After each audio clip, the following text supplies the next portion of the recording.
ఏమవుతారు అని అడిగామని సారు కోపం వచ్చిందట. ఏ పార్టీలో ఉన్నాడు జగ్గారెడ్డి గారు?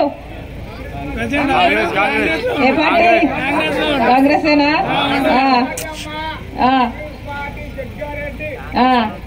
కేటీఆర్ కు కోవరటట కదా, గాంధీ భవన్ అంతా చెప్పుకుంటుందట.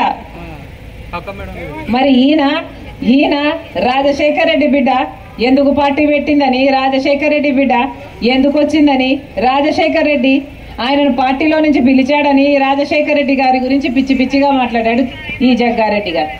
అసలు రాజశేఖర్ రెడ్డి గారు పార్టీ మారాడా? ఎప్పుడు మాట్లాడారు రాజశేఖర్ రెడ్డి గారు పార్టీ? రాజశేఖర్ రెడ్డి గారు గెలిచిన పార్టీ కాంగ్రెస్ పార్టీలో కలిసిపోయింది. ఆ మాత్రం ఇంగితం కూడా లేదు జగ్గారెడ్డికి. పార్టీలు మారే కర్మ రాజశేఖర్ రెడ్డి గారికి లేదు. ఇలా పార్టీ వ్యభిచారం చేసే సంస్కృతి అలవాటు జగ్గారెడ్డి లాగా రాజశేఖర్ రెడ్డి గారికి లేదు.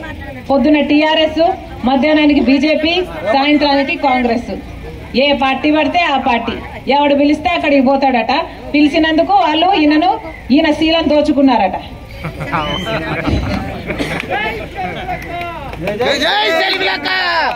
మరి టీఆర్ఎస్ పార్టీలోకి ఎవరు పిలిచారు? బీజేపీ పార్టీలోకి ఎవరు పిలిచారు? కాంగ్రెస్ పార్టీలోకి ఎవరు పిలిచారు? ఎన్నిసార్లు ఈయన శీలం దోచుకున్నారు పాపం మన జగ్గారెడ్డి గారి శీలం.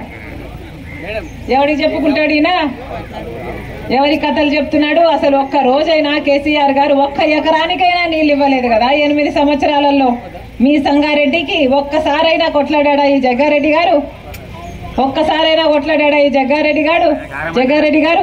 అసలు ఈ టీఆర్ఎస్ మంత్రి ఒకడు దత్తత తీసుకుంటానన్నాడు కదా సంగారెడ్డిని, మరి ఎందుకు తీసుకోలేదని కొట్లాడా? ఏమైనా అభివృద్ధి జరిగిందా? ఏం లాభం ఈ ఎమ్మెల్యే ఉండి? ఏం లాభం? ఇలాంటి లాభం ఉన్న ఎమ్మెల్యే, లాభం లేని ఎమ్మెల్యే అధికారంలో ఉంటే ఎంత, లేకపోతే ఎంత?